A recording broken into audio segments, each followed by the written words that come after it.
So I will again share my screen. We'll start with the, as usual, prayers.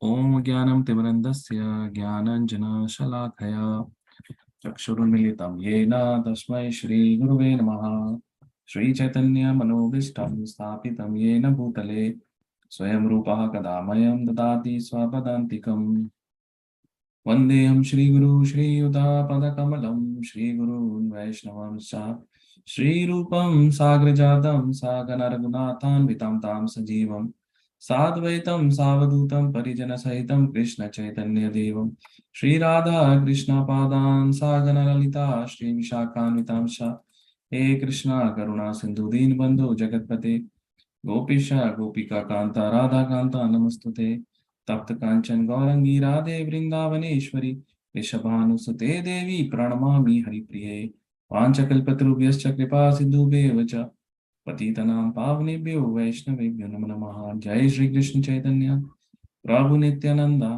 Shri Advaita Gadadhar श्रीवासादि Gaur भक्तवृंदा।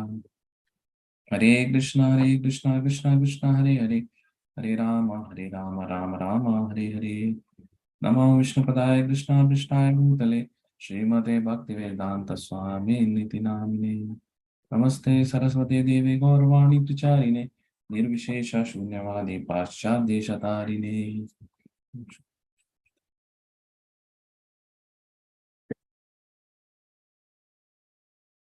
Okay, so welcome once again for our weekly class, and today's topic is that in last 7 classes we went through a lot of concepts which are fundamental for spirituality. So today we will see how to apply those concepts in our life. So practical application of Bhagavad Gita in one's life and how to advance spiritually and what we need to do on day-to-day basis to make some progress, both materially, spiritually, everything. Okay, so we'll start.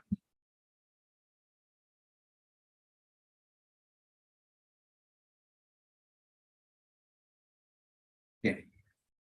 So I will do us 10 minutes of summary so that those who missed or those, just as a refresher.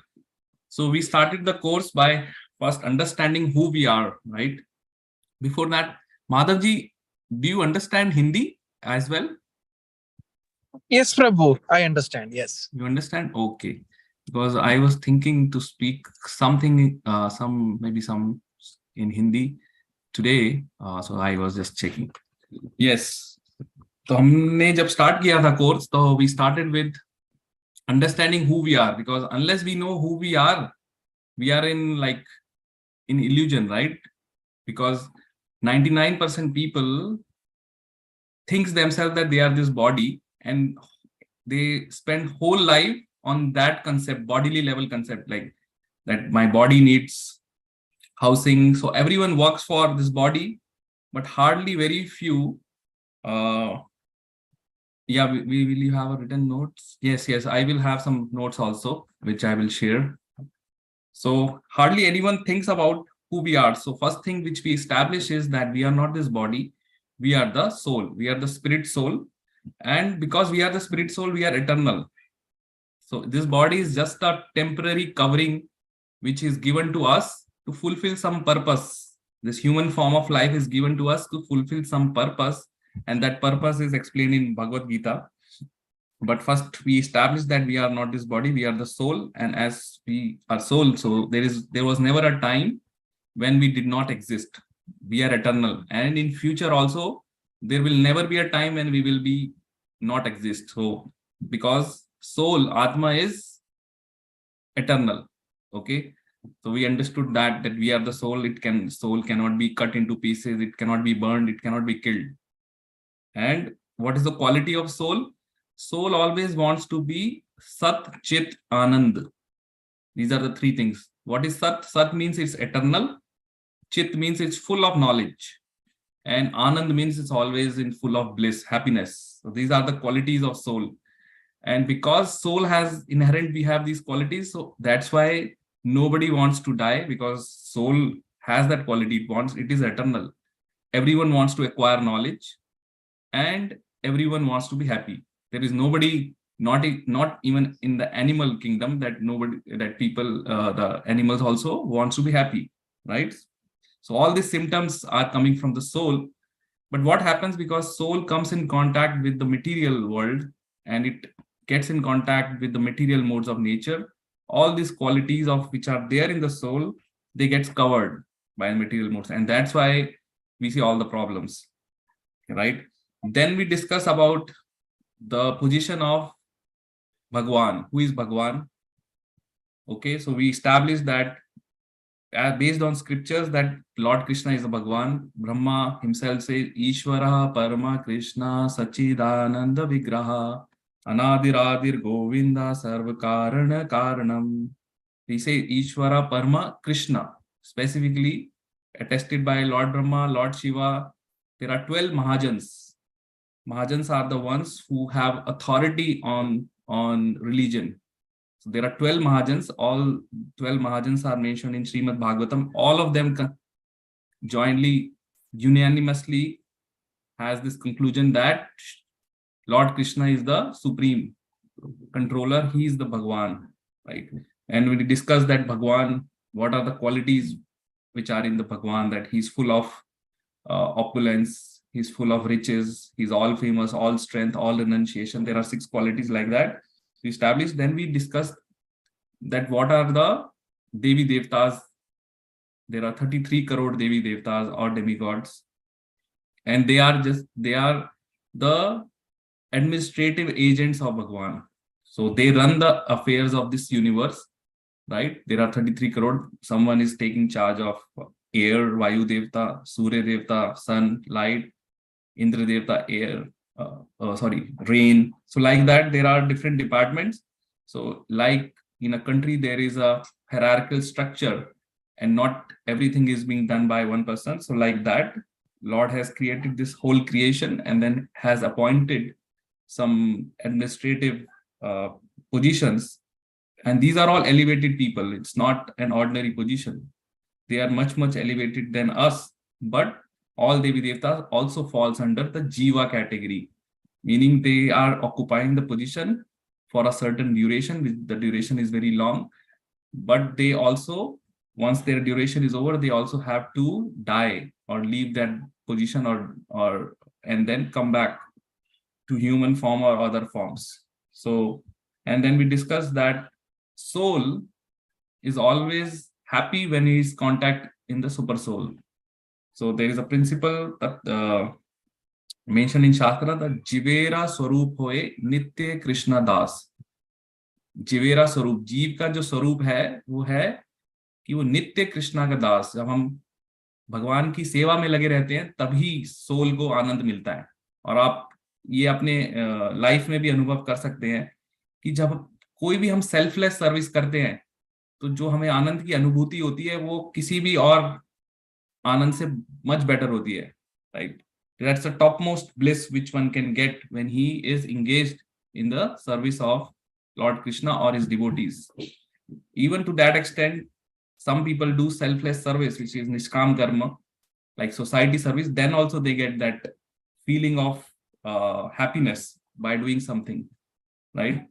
But soul will always be happy if he's serving the super soul, because that's his constitutional position. It cannot be happy any other way. And then I go give an example of a fish, that fish can always be happy when he's in the water. Now, if you take the fish out of water and put that fish in a big palace and serve nice meal on the golden plate, she will not be happy, because that's not his natural position, constitutional position. Similarly, our position is, we can be happy when we are in contact with the super soul, or we are engaged in the service of super soul, Paramatma, which is Bhagwan. Then we also discuss about the whole creation, how the spiritual creation is there, how material creation starts from Mahavishnu. There is a Garbhodakshai Vishnu, from his navel, lotus stem comes, and from that lotus stem, Brahmaji appears, and then Brahmaji is the secondary creator. He starts the creation by creating all the living entities, everything. So like that we discussed. And then we discussed about the karma, because Bhagavad Gita talks about 5 subject matters. We already discussed soul, Bhagwan, karma. Other two remaining are Kal and nature, Prakriti and Kal. Okay. So karma, we discussed that the reason why we are still in the material world is because we are entangled. Not just we, everyone who is in material world is entangled in the cycle of karma. So the cycle is very, very difficult to come out, because whatever we do, whatever action we perform, it gets a material reaction. So there are, mostly people are aware that there are two kinds of karmas, punya and pap, right? But both punya and pap gives us the result, material result, and to either enjoy the results of punya or to suffer the results of pap, we have to keep coming again and again to material world. So a living entity, a soul, keeps revolving in this 84 million species from time immemorial. You won't believe, but we have been revolving in this cycle, 84 lakh योनियों का cycle जो है, from very long time. Like maybe we have never so because we have been revolving in this cycle of so long, so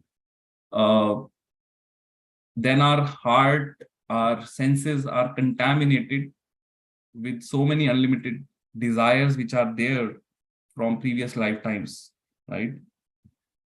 So this is the reason why one is still in the material world. So that's called karma bandhan. Every action creates a reaction and that binds one. So that means both punya and pap is not good. Sometimes people say punya is good. Yeah, I will do a lot of pious work. But the problem is with punya is also that you will have to enjoy the results of punya, and that enjoyment can be in the form of you taking a birth in a very rich family, you becoming very famous personality, or if you have more punya, you can even go to the higher planetary systems like Indra Loka and become Indra, or become Vayu Devta, or become any of the demigods. But the problem is, once your punyas are expired, then you have to again come back on the earth and start again. So it's a cycle. If you have more punya, your material life keeps improving. If you have more pap, you will suffer more. And if you have really done something sinful, then for some time, soul needs to even go to the hellish planets. There are 28 hellish planets, and it has to suffer there for a long time. So then what's the solution, right? So solution is to only perform those actions which does not produce material reaction, but a spiritual reaction. So those are called akarma.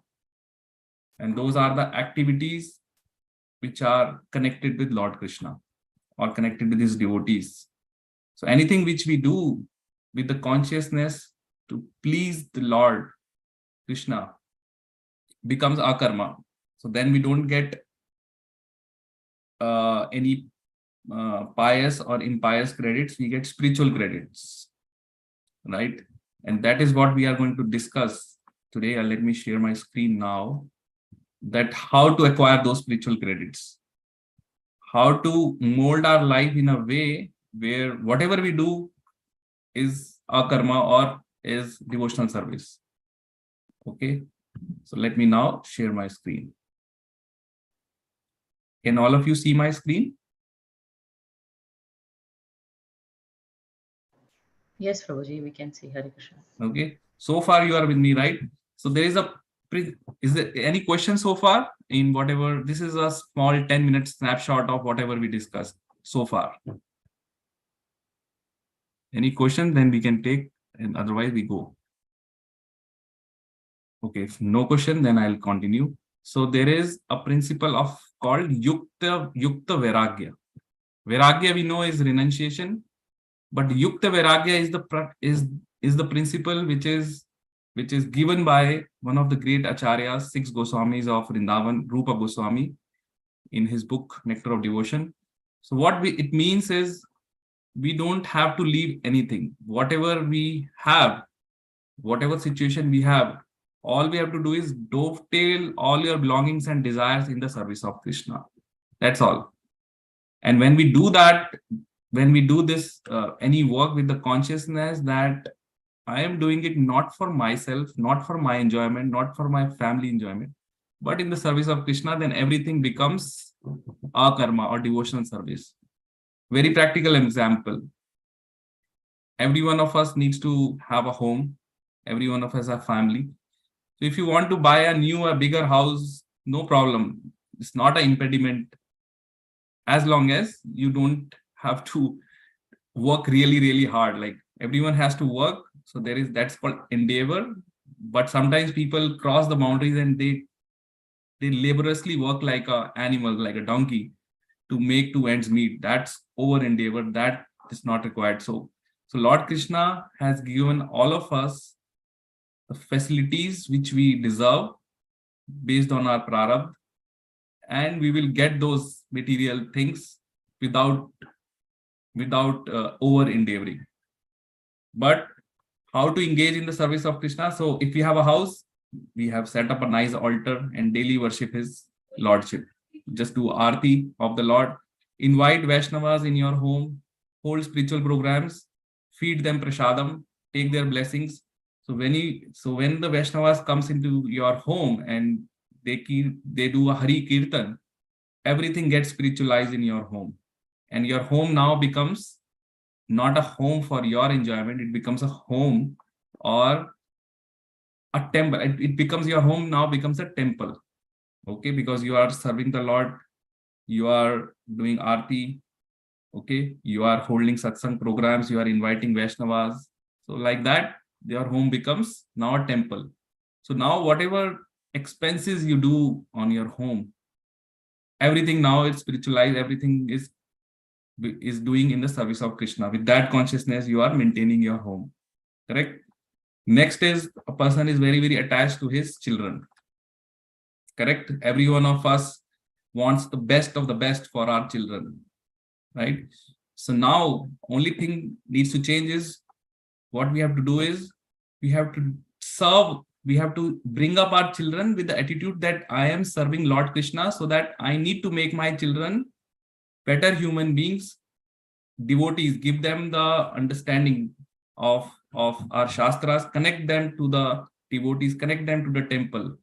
So that way we are serving Krishna, because when these children will become adult, they will become better human beings, they will be a well-behaved citizens, religious citizens in the society, and they will serve the humanity. So like that, this is a service to the humanity, this is a service to Krishna when we engage our children in Krishna conscious activities from childhood. So engage them in chanting, reading them. There are now a lot of material available. Like there are so many books, so many YouTube videos. So introduce them to our culture, introduce them to Krishna conscious activities, engage them in learning kirtan, musical instruments. So this is all, but do it with the attitude of serving Krishna. So there is something called Bhagavad Bhav. So whatever we do service, let's say हमको भगवान अपने बच्चों को bring करना है, treat them that Lord Krishna has sent these children to me, and it is now my duty to serve them to best of my ability and bring them as nice children. Same is the case with husband and wife. As wife should be serving the husband in a mood that, yes, Lord Krishna has sent me this person in my life, and I have to lead my life with this person for next whatever lifetime, right? So my attitude would be that I should serve Lord Krishna by serving my husband. Like wife does all the duties, whatever duties we do need to do, like in the home, preparing prasadam, feeding husband, feeding the family. And same is the husband's role. Like husband's primary role in the Vedic society is that husband runs the livelihood for the whole family. He earns, but husband also needs to have that understanding that I am doing this as a service to Krishna, and I am making my family, I'm engaging my family in the service of Krishna. And with this attitude, whatever we do in our household life becomes Krishna conscious, meaning we are dovetailing everything in the service of Krishna. So Krishna is in the center, Lord Krishna is in the center. So this is called Grihastha Dharma. Okay, Grihastha Ashram. We have 4 ashrams, right? So this is Grihastha Ashram.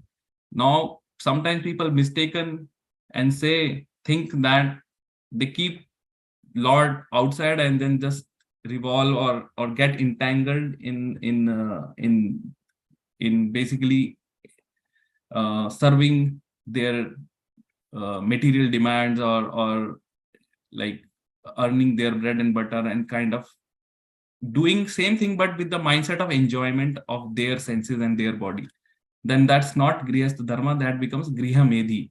Griha medhi and grihastha differences. Grihastha is someone who is doing and raising his family with the consciousness that he is serving them, and he's serving, by serving them he's serving Lord Krishna, because it's Lord Krishna, right, who has sent whoever we meet, like our near and dear ones. It's him who chooses that, okay, now this person and this person will be leading their life as husband and wife, and they will have these children and like that. So everything we have to do with the consciousness of service attitude and as a matter of duty, without getting too much attached, like there is nothing for me, like, so because as soon as we see something for us, for my enjoyment, it becomes karma, and then we have to basically it's not spiritual, it becomes karma in the sense that we have to bear the fruits of that karma or bear the results of that karma. Okay, so now next move on. Every one of us needs to go out, right? We go out. So let's say if someone needs to buy a car, that's fine, there is no harm in buying a car, but engage again your belongings, car, in the service of Krishna. How you can do? You can visit the temple, you can give right to devotees or needy ones, you can take your family to the temple. So like that, you are utilizing your car or your belongings in the service of Krishna. When you buy groceries in the store, so do it with the consciousness that you will use those in preparing offerings for the Lord. This is very important for the Grihastha, that every one of us needs food to live, right, to maintain our bodies, and we buy a lot of food stuff from day-to-day basis from groceries to run the home. But if we, first of all, we have to make our food pure, like, because it says whatever we eat, that's how we become. Jaisa an vaisa man. So if we eat garbage, then we will basically, our man will become garbage. Like if you eat food which is in mode of ignorance, like tamoguna food or rajoguna food, then you will also become like that. But to practice bhakti, you have to be more in the mode of goodness, in sattva guna or above. Like to start, you have to in the sattva guna, and then we have to transcend all these modes to be in the pure sattva guna. So for that, we have to eat also the food which is in sattva guna. So that's why this is one of the reasons why it's not recommended to eat anything which is in tamoguna. Now, what are tamoguna foods? All non-vegetarian food, tamoguna, right? In vegetarian also, there are certain food which are in tamoguna, and that's why we do not offer it to Lord Krishna, and we don't take ourselves. Onion, garlic, mushroom, these are all tamoguna foods, and that's the reason Vaishnavas don't take onion, garlic, mushroom, because they cannot be offered to Lord Krishna. These are tamoguna food. And by eating too much of this will make which will make us in tamoguna. And the symptoms of tamoguna is person will always be lazy and he will be very aggressive. A lot of anger will come. So all this food stuff makes one very, you can say, aggressive, angry, laziness, not feeling like doing anything, because these are in mode of ignorance, right? So we have to only take food which is in mode of goodness, and then just prepare with the consciousness that yes, I will offer this food to the Lord, and then take it as a prasad. That way, whatever you eat is not now a material thing, right? It becomes spiritual, it becomes prasad. Otherwise, whatever you eat, you are eating sin. Lord Krishna clearly says in Bhagavad Gita that if you don't offer the food to me, then you are simply eating sin. हम पाप खा रहे हैं. अगर हम पाप खाएंगे तो फिर हम पाप करेंगे भी, और फिर वो Basically, we are acquiring unknowingly sins. That doesn't work then. Okay. Now, next comes job, right? All of us needs to work. Everyone is working 8 hours, 9 hours for job. So how to make job also as bhakti? Correct? So when we do job, do your work to best of your ability, but offer the results obtained in the service of Krishna. So don't worry about your result, but do it honestly with the best of your ability, because Krishna says that you have ownership only on the karma, like on the action, but you are not entitled for the result. Results are in the hands of Krishna. So offer your results in the service of Krishna. So do your job, that yes, I have to do this job because I have to raise my family. And why we have to raise? Because this is the service in the Lord, in the for Krishna, that I have to raise my family in the Krishna conscious way, make them nice devotees. And for that I need to earn, right? And for that I need to work. If we do our job with that consciousness, then that job also becomes bhakti. And then whatever we get from job, the remuneration, like the money, offer a portion of that money in the service of the Lord. You can donate to the temple, you can donate, you can do a Shastra Dan, donate a certain number of Bhagavad Gitas to be distributed, donate for Prasad distribution. So give your hard-earned money, a portion of it for the cause of propagating this Krishna consciousness. Then don't work with the mentality of that I will be the enjoyer of my earnings. No, you are getting the earnings, but work with the consciousness that with these earnings I need to raise my family, I need to pay the bills, I need to pay mortgage. But all this I am doing, why? Because to please Krishna, because now my home is temple, my children are children, like my Krishna has given me this responsibility to raise my children, raise my family, and I'm spending on all of that. Then all your expenditure is not for yourself, it's for in the service of Krishna. So I'll take a pause and see if you have any questions. This is very important. This is what Krishna asked Arjun, because if you remember, Arjun was hesitant to fight, right? He was giving so many reasons that I will kill, I will incur sin. When I kill the people, like their wives will become bereft of their husbands and all that. Krishna says, you just do your duty, but offer the results to me. Do as your duty in the service of me, right? So same way, we don't have to fight here. We don't have to kill anyone. All we have to do is just do whatever situation Krishna has put us in. So all of us grihasthas, all of us are householders. We have to do job. We have to raise family, but do it as a service to Krishna. Do it as an offering to Krishna. That's what karma yoga is. That when you engage your karma in the service of Lord Krishna. That's all. This is very simple to understand, but sometimes people complicate things, and that's when it becomes too much complicated. So that's why Prabhupada kept the name of the society as Krishna consciousness. That we have to change our consciousness from material consciousness. Material consciousness means I, me, my family, my this, my that. This is material consciousness. Everything is centered around me. This is for my enjoyment. This is for my family's enjoyment, my nation's enjoyment. No, we have to change that in that this is for Krishna's enjoyment, or Krishna's pleasing Krishna. I am doing this so that Krishna will become pleased. That is Krishna consciousness. Then it becomes spiritualized. You don't get pious or impious credits, you get spiritual credits, because you are serving the Lord. You are helping in the service of the Lord, in propagating, right? And if you do this, you will see significant change in your lives. You will feel very content. You will feel very satisfied. You will feel happy. No troubles will affect you. So that's the position of a Vaishnava, as a devotee. He will always be happy in whatever situation may be, because he understands that this is coming through Krishna, and then he's utilizing in the service of Krishna. So nothing belongs to him. In fact, this is truth. Nothing belongs to here. People take birth. They think that my house belongs to me.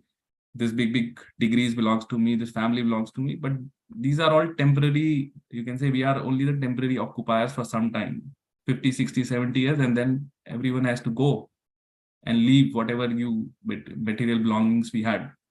So if we lead our life with, say, this is all belong to Krishna and let me utilize everything in the service of Krishna. I am just a temporary proprietor of this thing. Krishna has shown me so much mercy that he has given me nice house, nice family, nice car, and just I utilize that in the service of Krishna. So then it becomes all spiritualized, and then we are not in the karma bandhan. Nothing will bind us. But the moment we think that this is for me, for my family, then we are in karma bandhan. So this is the practical application of Yukta Vairagya.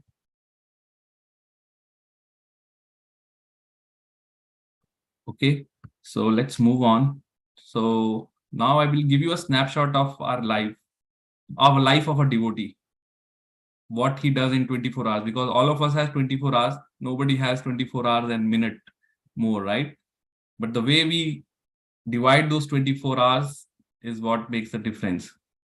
So Srila Prabhupada, he used to say that life should be molded in such a way that one will always have the chance to think about Lord Krishna. In our daily life, day-to-day life, one should have a chance to think about Lord Krishna. Smaran is very important, right?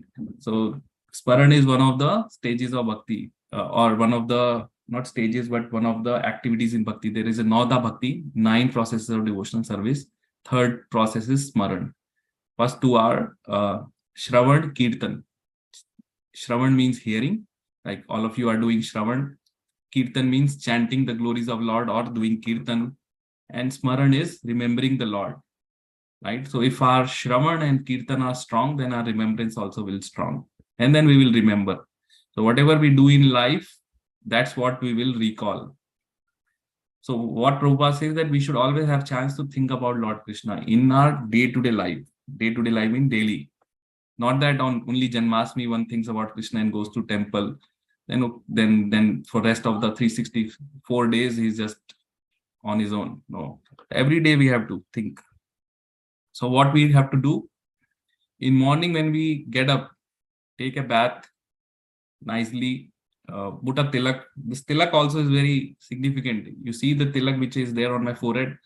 So it's mentioned in Shastras that when a person, first of all, this body is like a temple, right? Because why it's temple? Because Lord Krishna is residing in this body as a super soul. So that means this body is a temple. So then we have to decorate this body with tilak markings, so that the way we decorate the temple, right? That's one reason. Other reason, when someone sees tilak on our forehead, it immediately reminds that person of about Lord Krishna. That this person is devotee of Lord Krishna, he is Vaishnava. And by seeing that tilak, it reminds him immediately of Lord Krishna. So that's another reason why we should put tilak. Then it's very, very auspicious to put tilak on your body, like on our forehead, and then there are 11 other parts where we put tilak. In Shastra is mentioned, whoever puts the tilak, Yamdutas never touch that person, never can come close to that person. Tilak, and there is this Tulsi Kanthi Mala, right? So in the morning, after you take bath, put the tilak, and then perform Aarti, and then chant Naam Jap. Naam Jap has a very great significance, because Lord has given, we cannot directly, we are not in a position to directly serve the Lord, right? Serve the Lord Krishna, but Lord is so merciful that he has given us a means to serve him. What is that means? That he has invested all his potency, all his energy, everything what he has in his name. तभी हम बोलते हैं ना, राम से बड़ा राम का नाम. Name has more potency than Krishna himself. So that's why we chant his names in the morning. There is a mantra which is prescribed in scriptures, Hare Krishna mantra, and we chant on Japa Mala, Hare Krishna mantra, whatever rounds. That mala has 108 beads, and then we chant. So that way, when we chant Krishna's name, is same as talking to Krishna face to face, right? We'll discuss more on this chanting in next slides, but this is one of the important things, because you will get all your spiritual energy to perform anything spiritual by chanting process itself. Because this is the recommended way in this age of Kali Yuga. Chanting is the only recommended way. Then in the morning, you can read some verses from Bhagavad Gita if you have time, like 15 minutes. You can just spend some time and contemplate and read some verse. Pick any verse. And then throughout the day, just contemplate on that verse. How can I act on that verse? How can I implement this, what Krishna is saying in my life? Think about this and internalize that verse during the day. That's how you are remembering the Krishna, because it's non-different. Krishna's words and Krishna are non-different. When we contemplate on Krishna's teachings, the same as contemplating on him. Or you can read some Krishna Leela also. There is a book called Krishna book. You can read one pastime and then throughout the day just try to remember, oh, Krishna did this. He did a lot of wonderful pastimes. Why? Because he wants to give us a chance to remember, and then he wants to give pleasure to his devotees. So that's morning, like before you head out for work. So if your morning program is good, then your rest of the day will just pass very smoothly, very nicely. It's mentioned that if we give time to Krishna in the morning, then Krishna will give time to us throughout the day. Our day will be going very smooth. You will not face any hurdles anywhere, because now you are directly under the protection of Lord Krishna, who is Jagannath. He is the Lord of whole universe. So he will adjust even if there are certain obstacles, it will automatically gets removed. You will see miracles happening, right? So now if you are going to office, obviously you have to take some means, like you have to take a bus, train, car, whatever means is it. So don't waste that time of commuting. During that time when you are going, again, you can have a pen drive or had, like, say you are going in a car, then listen to some lectures from Srila Prabhupada on Bhagavad Gita or any spiritual topic, or even you can listen to some kirtan or listen to Hare Krishna mantra, something spiritual you can do, right? If you are taking a public transport, that means you are not yourself driving, then you can do some more chanting. You can complete your rounds during commute. So that 1 hour or 60 minutes, whatever time takes for your commute, also becomes, you are thinking about Krishna, it becomes spiritual. Okay, so now we have all these different devices. There is a mobile phone, there is a laptop, there is television, all these devices are there. Now, these devices for normal person distracts them, because we spend a lot of time checking Facebook, WhatsApp. Sometimes people get addicted to games.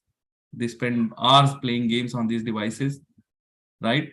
So same devices we can use in the service of the Lord. If we use it for just material purpose, then we are basically getting addicted to these devices, and that's not good for spirituality, because your time is getting wasted and you will unnecessarily engaging your senses in unnecessary things. So what we can do is, there are certain apps which devotees have prepared, like there is a Gita based reader app which has entire Bhagavad Gita on your device. Not just entire Bhagavad Gita, all the Vedic scriptures, Bhagavad Puran or other books are all present on Gita based reader. So you can install those apps, and whenever you feel like using device, just go to Gita based reader and open one verse or read something very positive, right? The more we read positive things, the more we become positive. We will be always in the positive frame of mind. So whenever we get time, sometime we can quickly read a verse from Bhagavad Gita with purport and install these apps from Gita base. There are so many apps now. There is one app which I recently found where all the classes which is given on Bhagavad Gita by Srila Prabhupada are present. You can listen any class. Now we have YouTube. There are millions and millions of videos on Bhagavad Gita, Bhagavatam on YouTube. Like that, we should utilize the devices in the service of Krishna. That is Yukta Viragya. Like right now, all of us are using devices, right? I'm using laptop, some may be using phone, some may be using other devices to join this class. So that means we are utilizing our belongings in the service of Krishna. That is Yukta Viragya. That is the principle of dovetailing our belongings in the service of the Lord. Okay. So far so good. So otherwise these devices will capture you, and Maya is very strong. Maya, through the medium of these devices, it will capture you and you will just get lost. Like, these devices have a very detrimental effect on the mental health of people. Even the founder of these devices like Apple, Bill Gates, and all these, they acknowledge that these devices are very, very harmful for mental health of children, because children will become dumb. They will lose their ability to think because they are enamored, they are captured by these devices. They become addicted to devices. They cannot sleep without seeing their devices, right? So we don't want that kind of addiction for ourselves and for children. So use these devices judiciously, but in the service of the Lord, not for unnecessary WhatsApp, like forwarding messages, unnecessary messages, Facebook. There are so many things now. So keep away of, even if you have to use WhatsApp or Facebook, use it to propagate the messages which make sense, which will help others, which will encourage others, right? Okay, so now during lunchtime, like if you are at job or working from home, everyone needs to take a lunch, right? So after you take your lunch or prasad, you can go for a walk outside if weather permits. Go for a nice walk outside. And during the walk, take your japamala and just chant when you are going for a walk. So that way, even when you are walking, you are thinking about Lord Krishna by chanting his names, right? So don't leave any minute, because the moment you leave your mind empty, the mind has a tendency to just go out. Maya will capture and my mind will try to do all unnecessary things. That's why there is a saying, an empty mind is a devil's workshop. If there is no occupation for mind, it's a devil's workshop. It will always think about doing something destructive, or something nasty, or engaging in some enjoyment, because that's how mind is conditioned for so many lifetimes. So we have to purify that and make it our best friend by controlling that mind, not that mind will control us. So again, if you're going for a walk in morning, or let's say during lunchtime, then you can chant or again contemplate or like that. Now evening, when you come back from work, take some rest, take shower, whatever, and then you can, let's say you have to need to cook meals, and cook your dinner, or then offer to Lord Krishna and then take it as prasad. During prasad, you can hear certain Krishna Katha on YouTube instead of watching some serials or unnecessary things or some worldly things which will take your mind. Because when we take food, it's very important what we are doing, because whatever we are doing, it goes inside us with the food. So if you are watching, let's say you are eating your food or prasad, now you are watching something very disturbing, so you will definitely become disturbed from within. But if you are watching something very positive, something spiritual, so with the food, that goes inside you. So it's very important to concentrate when on prasad, and also take prasad as a service to the Lord. It's actually a service of the Lord. Take whatever you need to keep your body fit. But during taking prasad, the family or alone, watch something spiritual, like on your devices or on a television, something positive, so that also becomes a bhakti. And that will basically also create more affection or more attraction towards Krishna.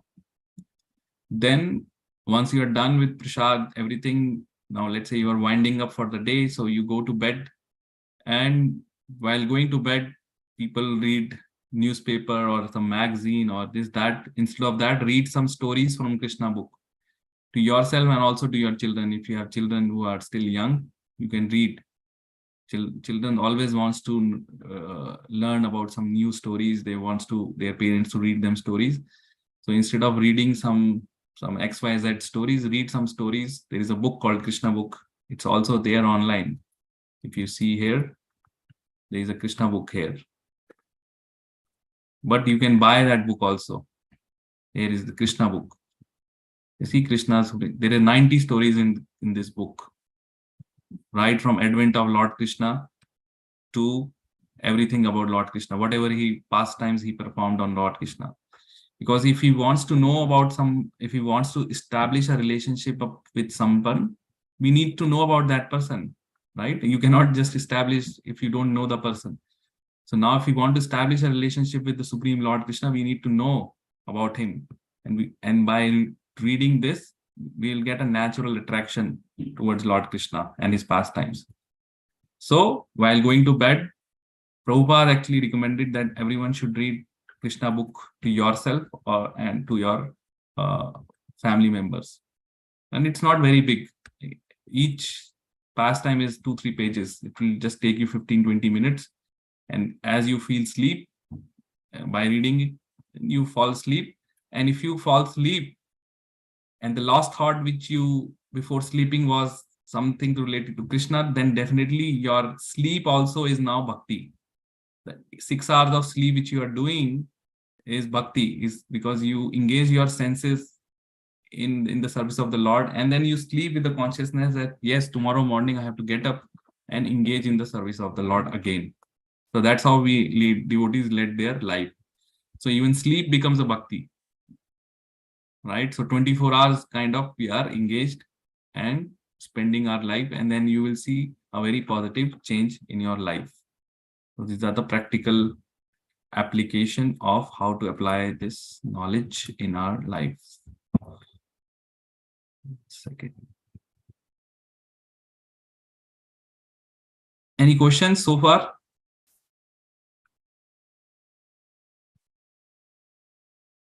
Any comments?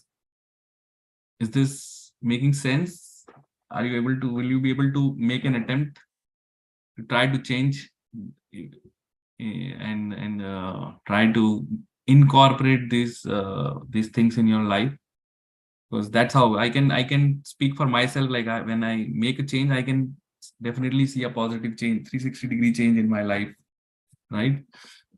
By bringing, like, even in your job, you will always be protected. Nothing will harm you. Nobody will basically touch you in a wrong way. So you'll always be protected because you are directly under the shelter of the Lord. The Lord is there in everyone's heart. So he will guide you from within, and everything will be going smoothly in your both material life and spiritual life. Now let's talk about chanting of Hare Krishna mantra, because I was telling why one should chant Hare Krishna mantra. So actually this Hare Krishna mantra is the topmost service which we can do for Lord. Because as I was saying, in this age of Kali Yuga, people don't have that level of tapasya, or that level of austerity, or that level of ability to do austerity. Or so chanting is the recommended process in this age of Kali Yuga, when people have short lives, when people do not have good memory. This is the easiest process which is given. That is one of the boons of Kali Yuga, that just by taking the names of a Lord, one can get the maximum benefit which was acquired by doing years and years of tapasya in the previous yuga. So Lord Krishna has invested his entire potency in this Mahamantra. This Hare Krishna mantra only has 3 words: Hare, Krishna, and Ram, right? And this mantra is coming from Kali Santarna Upanishad. Okay. So in this age of Kali Kare Naam Rupe Krishna Avatar, there is a verse in Srimad Bhagavatam where it says, Kali Kare Naam Rupe Krishna Avatar. In this age of Kali, Krishna has incarnated in his holy name. Okay. So Krishna has incarnated in his holy name and has invested his entire potency in this holy name. So but just by chanting the holy name, we can get the maximum benefit which one can get. And this holy name is the one which gives all the spiritual strength to anyone. And it will, when we reach the perfection stage, when we were able to chant this holy name, is the one which reveals from within the Lord and his all these pastimes, like the the personalities who are now at the Siddha stage, who has perfected their chanting, they can see the Lord Krishna and all his pastimes within the heart. Lord will reveal that from within the heart. This is a secret. Because this Mahamantra is not from this material world. This sound vibration which is generated when we chant this mantra, Hare Krishna, Krishna Krishna, Hare Hare, Hare Ram, Ram Ram, Hare Hare. This sound vibration is not from here. This is coming directly from the spiritual world, from Krishna Loka. This mantra is coming directly there, from there. That's why we are able to chant this mantra day and night. Devotees are chanting 16 rounds. Because if this would have been a material sound vibration, then you could not chant. Like Prabhupada used to give example, like if you try chanting Coca-Cola 1,000 times, and you will not be able to chant Coca-Cola, like you will not get any taste. But when we chant Hare Krishna mantra day by day, our taste for chanting keeps increasing, and devotees relish that, and they will reach a stage where they cannot live without chanting Hare Krishna mantra. Okay, this is basically the practical application of doing everything of Bhagavad Gita, where Krishna says that you have to surrender to me. Sarva dharman parityagya mam ekam sharanam vraja aham tvam sarva papebhyo mokshashami ma sochaha. He's saying you surrender to me, only me, and then I will take care of you, and I will make sure. I will basically, Krishna takes control of that the soul, and make sure that he's on the right path, and he removes all the sins also. So how we can do that is by chanting this Mahamantra daily. We have to have a niyam, like that I have to chant daily. Initially, because we are kind of in a diseased condition. Disease of what? Disease of avidya, ignorance. Disease of material attachment or material affection. So initially, even though the Mahamantra is very, very sweet like a sugar candy, but it feels bitter to us, because when a person is diseased, any sweet thing also will act as bitter. For example, if person has high fever or jaundice, even if you give him a sweet halwa, it will feel bitter because his tongue is sick. But as he gets treated, as the fever keeps going down, he will start feeling the sweetness. So similarly, when the fever of avidya, fever of ignorance starts diminishing, we will start relishing the nectar of this Mahamantra. And there is Shastric evidence. In the Kali Santarna Upanishad, Lord Brahma has referred that chanting of this mantra is the only means to get deliverance from the effects of Kali Yuga. So this is from Kali Santarna Upanishad. Let me just increase this. So I say, Iti Shodashakam Namnam Kali Kamsha Nashanam Natha Paratar Upaya Sarva Vedeshu Drishyate. So Lord Brahma is saying, he has done all the work. He's saying these 16 names destroy the negative effects of Kali. There is no better way than this. And he's saying, I have searched entire Vedas, entire Vedic literature. I have searched everything. And this is Brahma's conclusion that there is no better way, or there is no other way than to chant this Hare Krishna mantra in this age of Kali Yuga. And it destroys all the negative effects of Kali Yuga.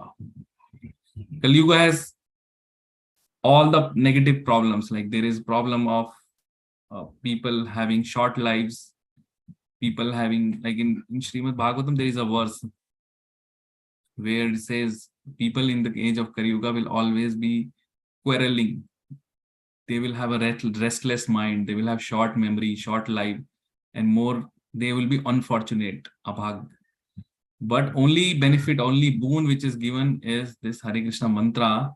By whoever chants this mantra can overcome all the negative effects of Kali Yuga, and not just overcome, but he can actually reach or connect with the Lord, and he can go back to the spiritual world just by chanting the names of Lord Krishna. This is the boon which is given. Okay, another verse. This is from Brihan Naradiya Puran. So this is Narad Muni, who is the topmost Muni, who is one of the topmost devotees of the Lord, and also Mahajan. That is his word. So what he's saying, Harer Nam, Harer Nam eva kevalam, Kalau nastiv, eva nastiv, eva gatir anyatha. So what it means is, in this age of quarrel and hypocrisy, everyone is here who is not following this path is either quarreling, and there are hypocrisy. You will find people saying something in front of you, praising, and but behind your back they will be saying bad things about you. So this is all hypocrisy. So in this age of, because why is that? Because this age is like that. This is all effects of Kali Yuga. In this age of quarrel and hypocrisy, the only means of deliverance is the chanting of the holy name of the Lord. There is no other way. There is no other way. There is no other way. So Narad Muni has says 3 times that there is no other way. He said, Kalau nasti, eva nasti, eva nasti.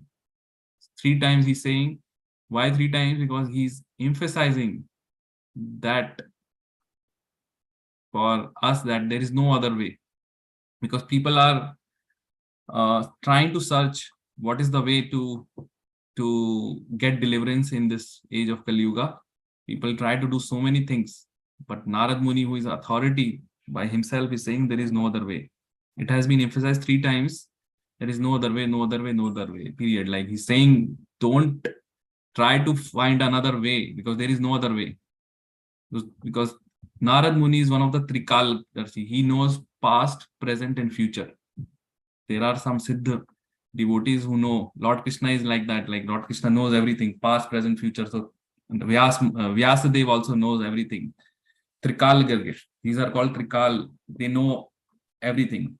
So Vyasadev, who is none other than Lord Krishna, he is considered as a literary incarnation of Krishna, has created Srimad Bhagavad Puran, where he has predicted how people would be, like what would be the problems of people in this age of Kali Yuga. 5,000 years back only he knew what's going to happen in Kali Yuga. And then there is Bhavishya Puran. Everything is there in Bhavishya Puran. So these are all elevated souls. They know everything. So this is coming from Narad Muni. Okay.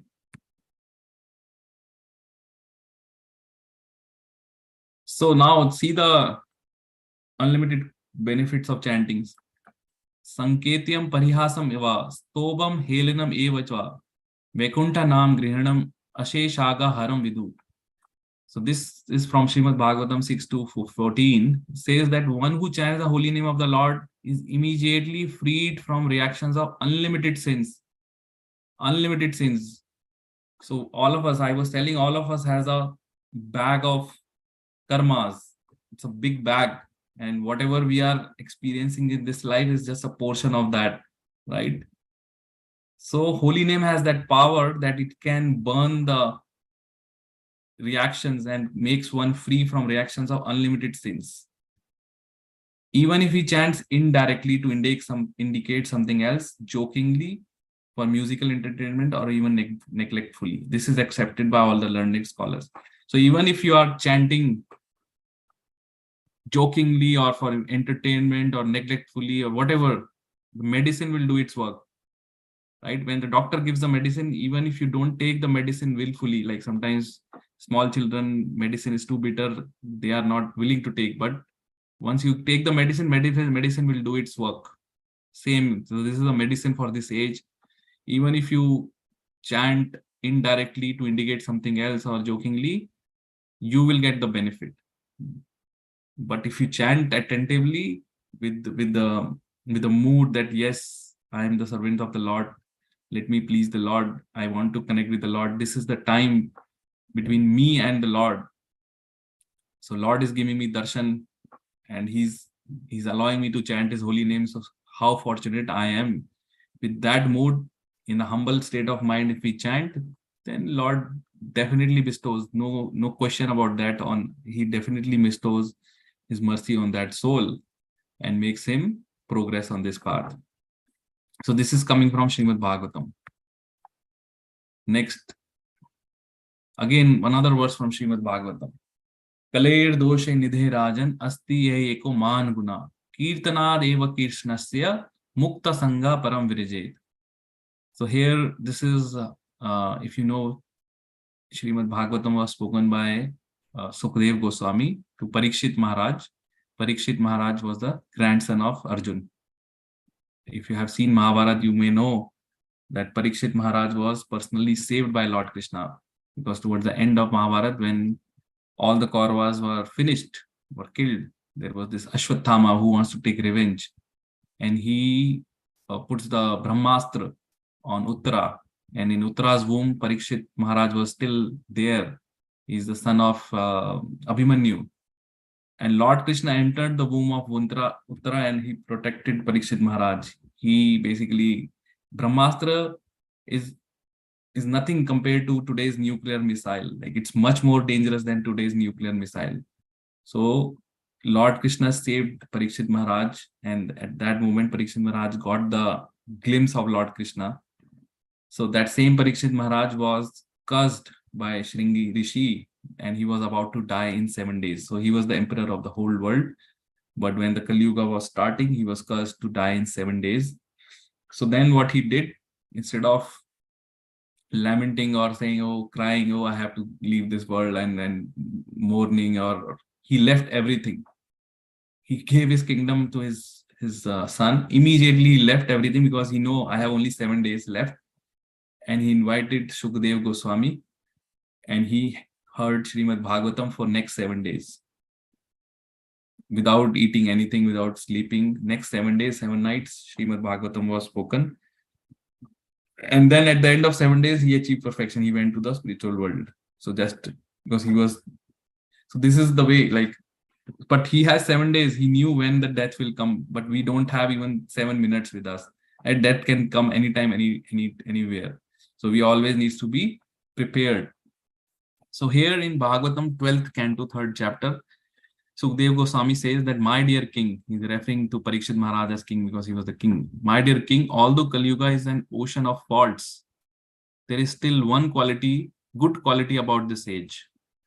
Simply by chanting the Hare Krishna Mahamantra, one can become free from material bondage and be promoted to the transcendental kingdom. And that is true. Like, in Kali Yuga is full of faults. You go out and you will see infinite number of faults. Everything is problem here. People are short-lived. People don't have has lost their sense of mind. Quarrelsome, envious. People are envious. Everything is faulty.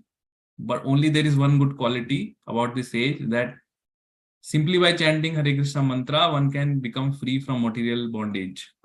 This material bondage is what is called karma bandhan, right? One can become free from that karma bandhan, material bondage, and he becomes eligible to go to the transcendental kingdom. The transcendental kingdom is Bhagavad Dham, Vaikuntha Dham, Golok Dham. And once one reaches that spiritual kingdom, one do not have to return back to this material world. It's a one way. Okay, so just by practicing this, say Kirtanad eva Krishnasya, Krishna का कीर्तन करने से ही जो एक जीव है वो कर्म बंधन से छूट जाता है, and then he gets promoted to the transcendental kingdom. Mukta Sangha Param Virajet. So this is the verdict. This is again coming from Srimad Bhagavatam. Another thing, this is from Padma Puran.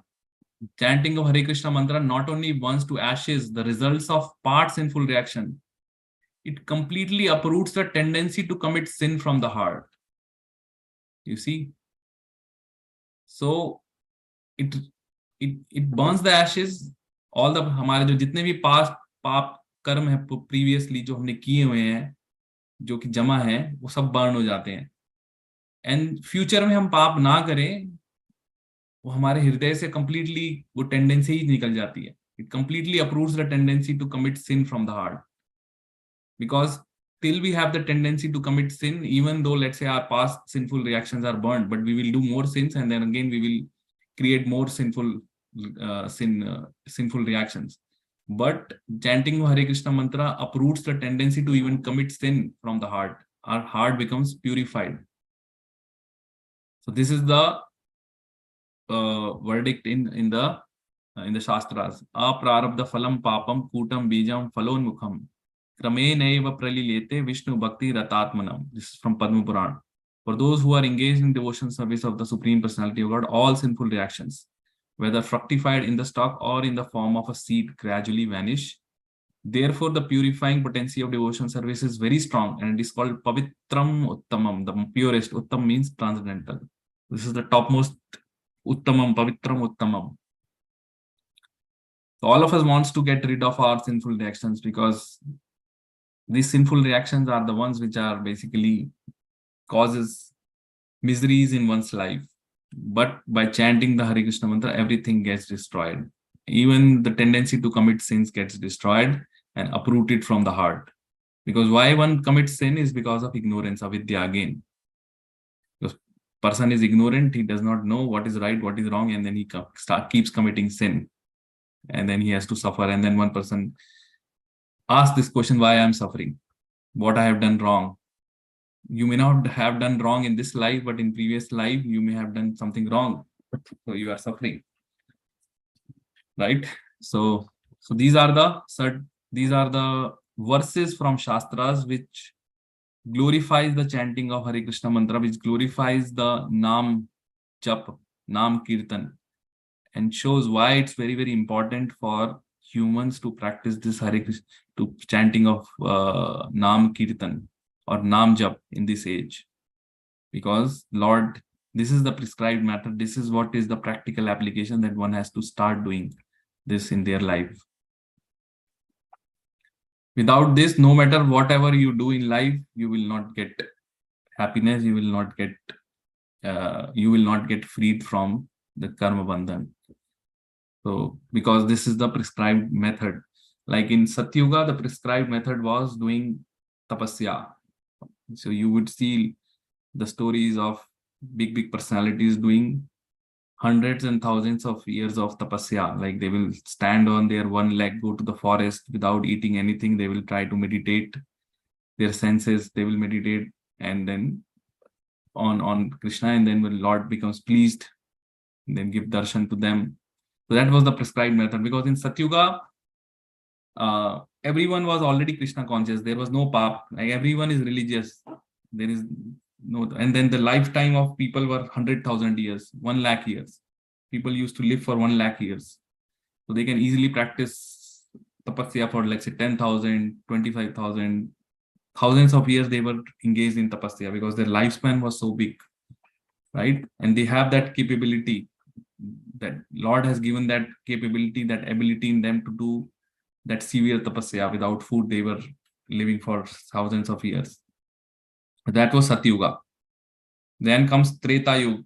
Treta Yuga is the yuga when Lord Ram appeared. The prescribed method was to do elaborate yagyas. That time, the Brahmanas were so pure that just by chanting the mantras, the fire in the Havan Kund used to ignite. They don't need an external matchstick or fire lighter or anything to start the fire. Just by chanting the mantras, the fire gets started, and there were elaborate yagyas. Havan Kund were big Havan Kund, like the size of the city. That big was the Havan Kund, and the ingredients were all pure ghee, pure samagri, and everyone. So that was a prescribed method. Like people used to do big yagyas in Treta Yuga. Then comes Dwapar Yuga, which is the Yuga when Lord Krishna appeared. Prescribed method was deity worship. So people used to do elaborate deity worship. They will offer so many items, gold items, diamond items in deity worship. Right? So that was a prescribed method. Now comes Kali Yuga, where people don't have, first of all, don't have that capability to do that big tapasya. They don't have that means because their mind is restless. They don't have the purity. Even Brahmanas of today, Kali Yuga, don't have that level of purity. And then we don't have that pure ingredients to do yagyas. We don't have so much opulence or so much means to do elaborate deity worship. Like in Dwapar Yuga, people were so rich that they used to eat in gold plates. Today, can anyone afford to eat in golden plate? No. So because the scientists think that the humans have made advancement, but it's actually degradation. People think today materially we are so advanced, but no, in previous yugas, they were much more advanced, right? People used to eat in the golden plates. There was so richness was there. Today you see when you go any program, you will be given what is that, plastic plate or usable plate, and you throw it, right? Those times when you go to anyone's house, the prasad was served in the golden plate. So again, like, so we don't have that much opulence to do elaborate deity worship. So practical way of doing bhakti in this age is chanting the names of the Lord, Hari Kirtan, Hari Naam, Naam Jap. And you go to any religion, the emphasis is on the Hari Naam. Like if you even go to Sikhism, they say Guru Vani. Guru Vani is what? Guruon ki Vani. They also describe the glories of the Lord. Take the names of the Lord. If you go to Muslim, they have 99 names of Allah. One should chant 99 names of Allah daily. They prescribe. You go to Christianity, they have this rosary beads where they take the names of the Lord. So all religions are unanimous, but the topmost is taking the names of the Lord, which are mentioned in our Shastras. This Hare Krishna mantra is coming from Shastras. So, and let me tell you the meaning of this Hare Krishna mantra. So Hare in Hare Krishna mantra refers to Radharani. Radharani is the spiritual, not spiritual, like it's called Haladini Shakti, or the pleasure giving potency of the Lord. There is no difference between Radha and Krishna. It's the one. It's like Krishna only takes the form of Radharani, as like it's a personification of the pleasure potency of Krishna, and that takes the form of Radharani. So same, Radha Krishna, not difference. But Radharani is the topmost devotee of Lord Krishna. She's the topmost devotee. Not for a minute she can not think about Krishna, and same is the case with Krishna. So Hare refers to Radharani, Krishna is Krishna. Ram also refers to Krishna. Ram means the one who do Raman with the Radharani and devotees. One who Raman means one who enjoys, or that's Raman. So we say Hey Radharani because we refer Hare, right? If someone have to say Hare, that Hey Radharani, please engage us in the service of Lord Krishna. That's all. This is the one line meaning of Hare Krishna mantra. So every day we chant, please engage us in the service of Lord Krishna, because she is the one who controls which devotee, what service. If one is able to approach Lord Krishna, so she is the one. All service which we do goes from Guru Parampara to all the way to Manjaris, to Ashtasakhis, to Radharani, and ultimately Radharani offers to Krishna.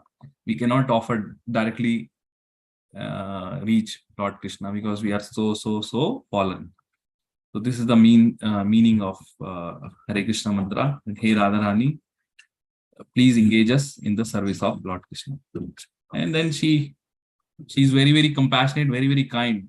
One of the qualities is Radharani and Krishna, they don't see any bad things in a person. All they see is the good qualities, right? And then Bhakti Devi gets pleased, then she introduces one to the process of bhakti.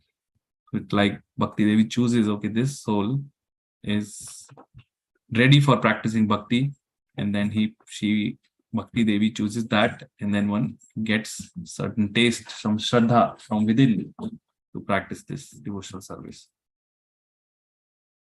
I think I said enough for today.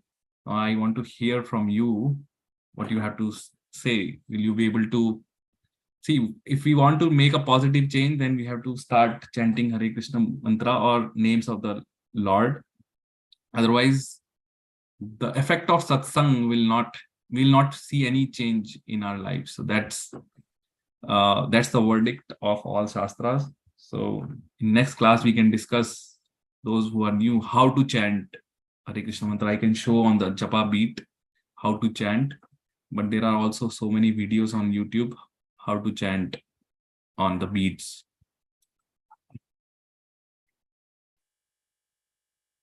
So, okay, yeah. Please, if anyone has anything to say, now it's the time.